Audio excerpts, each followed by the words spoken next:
Just help yourself. Okay. Well, I'm Heather Henry. Ooh, kind of came down. I'll be delicate. I'll give you a chair in a few minutes because it'll be on the floor. Okay. First, I want to thank y'all for giving me the chance to come and speak, and also for supporting us. It's just a huge blessing to have your support and your prayers. I see our picture up here. Your prayers really do make a difference. I'll start by saying that we came from Montana in January. We sold our house in December, and we came in January, and I've only had one near accident in my whole life, and it was a couple years ago in Montana. But since we left Montana, I cannot tell you how many close calls we have had, and we have just felt like the enemy is very real. We have sensed that since we left. We've sensed it in Ecuador. There's a real spiritual battle, and he doesn't want us there. And the spiritual battle that's in this world has just become very crystal clear to us since we've gotten there. So when you pray for us, first thing, pray for our physical safety. In Ecuador, they're real nice people. Get in a car and it's crazy, and they don't really have, the driver has the right of way, not the pedestrian. So we have to cross streets every day to get everywhere we're going. We left our car here with my mom and dad, and we use taxis and the public transportation, and it's interesting, but really and truly crossing the street every day, every single day is a prayer. I pray every time I step out the door because we have just had so many close calls. I mean, truly pray for us. Really, it makes all the difference, and I know God has heard those prayers. So thank you for your support and prayers. If any of you haven't ever seen Ecuador, I've never been to Ecuador, never set foot in South America till I'll pass these around. I just want to. It's a beautiful country. This is Mr. and Mrs. Ritchie. Hi, welcome. Mr. Bradley is the teacher there. He's one. Hey, yo, come on It's in. okay. It's a beautiful country. We are right on the equator at 10,000 feet, 9,600 feet, and so there are no seasons there. But it's, it's wonderful because it's like Montana in terms of being real dry, but it's real sunny and bright like Florida. It's a real beautiful place. The people there obviously are very Catholic in their background, but there's a lot of animism. If you go to some of the smaller communities, they do, shamans and witch doctors and people who help them supposedly. That's what they're seeking is cures. It's also a very international city, and so my husband serves as a physics and physical science teacher at Academy Alliance. I'm sorry, I'm used to saying it in Spanish. I get it. Alliance Academy, and it's a school that reaches students from all over the world. There are 30 students there, and most of those international students are not from Christian families. I'm going to tell you about Esteban. Esteban is of Italian descent. His ethnicity is Italian, but his family's lived there for a while in Ecuador, and he's one of my son's good friends. And he's a 7th grader. My oldest son is in 7th grade. And he lives right in the high rise next to us. And he hears the gospel every day at school and in the chapel, and then from the teachers and from other Christians in the school. But at home, his father's an atheist. And so he has shared with my son that his struggle is to reconcile what he's hearing. He knows there's something to this. He knows the gospel has some power to it. He's seen it. But yet his father is a very big influence in his life, and his father's not a believer. So they are now our neighbors, and we're getting to know them and build a relationship with them. And the whole whole group, but a large number of the 7th graders come up to our home, and we're trying to build relationships with them. We are very blessed to have found a home that has a yard. Most homes in the city are high rises, but our little house sits right in the middle of 2 yellow high rises and has some place for the kids to play soccer. And so that is one avenue of ministry that we are already enjoying, is having these kids over to play. And build relationships with them.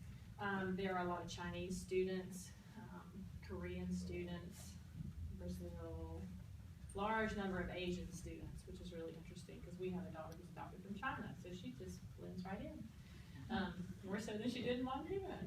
So, but the ministries that we're a part of, my husband let me back up. The school is very active in training these kids how to share the gospel in their community, and there are a variety of avenues. There are 2 orphanages they work with. There's a food pantry, is what I'm trying to say. A food pantry, a local food pantry that feeds the vendors.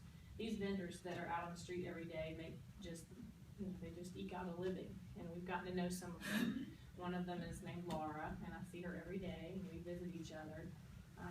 Laura could not pay for her medication. It's only $5. She cannot pay for medication. I see her out there every day. We just jumped in and said, "Here, let's help her," And we, as a result of just having that opportunity, we have built a relationship with her. Laura currently needs a new wheel on her cart. She's about 70 years old, and she pushes her cart from a parking garage every day to her little spot in front of the hospital, and just sells, gum, and water bottles and stuff like that. But there's a real opportunity with these street vendors to just get to know them. Some of them are indigenous. There's a large indigenous population in Quito, and they wear their ethnic dress, the long skirts and embroidered blouses with special hats. But Laura is not. She's just a typical lady in Quito, and it's just neat to get to know some of these vendors and build relationships with them. These same people take advantage of the free meals offered by Pan de Vida, which is one of the ministries the school takes part in. But the one my husband enjoys the most is the orphanage for the 4 to 8 year olds. And I got a chance to finally go, because we have a 2-year-old, and I had not gotten to be a part of that, and they've been telling me about this orphanage. And there are kids, it's interesting because some of the kids who are at the orphanage have been dropped off with the understanding that when they get to be about 9 years old, their parents will come back and get them. They can't afford to feed them, so they want their children to have food, so they leave them at the orphanage for several years. They will visit them. Some of them will have their parents visit them, but with the understanding that they'll be helping their parents be street vendors when they get to be about 9 years old. And there are some out in front of the school who are 9 years old, 2 years old. I have a picture. I wasn't able to develop it. It's just been a crazy week. But a little girl just taking a nap, 2 years old, on the street, right in her mother's cart, right in the school. So it's everywhere. It's a very hard place to live. The cost of living for the average product is about 3 times what we pay. I love Burt's Bees, but if you buy a bottle of Burt's Bees lotions, it's almost $30. Shoes are 3 times the cost. So these people have a hard time because it's expensive. It's expensive for us. And so from our perspective and what you would expect when you go into Walmart or Target, we know what you pay, and it's 3 times that. So they have a real hard time. But some of the other children at this orphanage are not going to be picked back up by their parents, and they have been left because they just can't feed their children. And one day, Brian said the hardest part for him was when they went and they were supposed to, the orphanage director or the lady who was directing some of the activities that day when they got there was having them write notes of appreciation for someone special at the orphanage. And one little girl backed up and said, "I'm write a note to my mommy," because her mom is still in her life to some capacity. And this little boy sitting next to Brian named Daniel, he just burst in tears. He's 6 years old, and he cried. He said, "I don't have a mommy." And I just, for 2 nights, I lay there thinking about Daniel. We Googled to say, what does it cost to adopt in Ecuador? And it's about $30,000. And it's just heartbreaking because these children, they need forever families, and we've adopted. But, so anyway, when I went 2 weeks later, I got to know a little guy named Juan Pablo, and we did a gospel presentation through a skit. And the kids really get involved in it, and they love it. And I spent some time with him. We were doing a little coloring sheet that kind of further illustrated the skit and talked about as Jesus being the door and the only way, Jesus being the way, the truth, and the life. Kids, some of the high school and junior high students made a door. And anyway, it's real neat. But afterwards, I got to talk with Juan Pablo and spend some time with him. And at the end of the visit, when it was time to go home, he ran into my arms and said, "Take me home with you. Take me home. Take me with you." And it was just hard to leave those kids there. But the school has opportunity to bring these Christian students in, those who are believers and really want to be a part of reaching out and ministering to them every other week. So they do a planning week, and then they go back and do a skit. And it's an opportunity to go into a state-run orphanage, which would not happen here, and present the gospel every single week. So that's a neat ministry that we're part of. The ministry that I think I'm going to be spending my energy on, that's very close to my heart, is called Casa Dunamis. And these are girls who have been rescued by the police from the sex trafficking industry. And it's very prevalent there. Obviously, with the economic situation, with what it is, parents sell their children into prostitution. 2 weeks ago, I met a set of 3 little sisters, ages 10, just barely 13, and 15. And the little girl who just turned 13 in February had a baby in December as a result of being trafficked. There were 2 other girls who were 15 and 17 who had babies as well. So they are rescued by the police. They are brought to a foundation where they sleep at night, but during the day, for a period of 3 months, they get to come to Casa Dunamis and hear the gospel and have Bible study. And they get to learn skills. because most of these girls, there's a few who are labor trafficked, who were picked up because they thought they were going to one job and they were taken somewhere else for, to work in a sweatshop or something. But most of them are from the sex trafficking. They can't go back to their families because their families are the ones who would put them in this position. So they have to learn life skills to be able to provide for themselves and the ones who have babies to provide for their babies. So the jewelry that I brought over there, I'm gonna grab just one sample to show you. Actually, I'm gonna grab two. Most of these pieces of jewelry are made from something in Ecuador called the tagua nut. And I'm still learning about this. This is new to me, but these little girls, middle school and early high school girls, make these and sell them. And the ones I brought, I'm going to leave in here, and after Sunday school you're interested in purchasing one, the money will go directly to these girls. This does not benefit me in any way. This is for these girls. This money helps support them. They each have their own little account, and they're learning the skills to make jewelry. There was a lady who was there when I was there 2 weeks ago, who's from Colorado. She's a hairdresser, and she came to teach them how to do manicures, pedicures, do some facial stuff, and do hair. They need skills to be able to support themselves. So, but isn't that interesting? These are polished tagua nuts, and I think they must dye them because they're not colorful nuts. So I think they must dip them in some color, but they're real pretty. And then this one is special to me because there's one girl at Casa Dunamis who's 17. I didn't know that there were black people in Ecuador, but there are. And so I just saw her and I thought she speaks English, but she doesn't. She speaks Spanish, and that was a learning experience for me. And she was making this one, and she has been rescued. And she's one of the older ones at 17. And she had clubbed feet. And during the time when she first got there, an American missionary group came down there, and they saw how hard of a time she had walking, and they got surgery for her. And because of that, she had an extra long recovery period and was able to stay at Casa Dunamis longer than most girls do. They're usually there 3 months. They move them on to another foundation as part of the way they do things in Ecuador. And in this time, she has just come alive because she knows that she's loved. She's heard the gospel. She has just become a different person, and she just feels valued for the first time of her life. And the people who've been there forever have said, you just can't believe the change in this girl. She, of all of the girls, was just working the most diligently. I mean, she knows she has a purpose, and she's loved, and she's valued. So this ministry is a wonderful ministry, equipping these girls with who they are in Christ if they become believers and how much they're loved and what the gospel is. And, but she made this one the day I was there, the first day I was there. And I watched her, and I thought, I love Peach, And so when she was done, I said, are you done with your necklace? And she said, yes. I said, can I buy it and take it back to the States with me? And she just lit up. She was so proud of her work.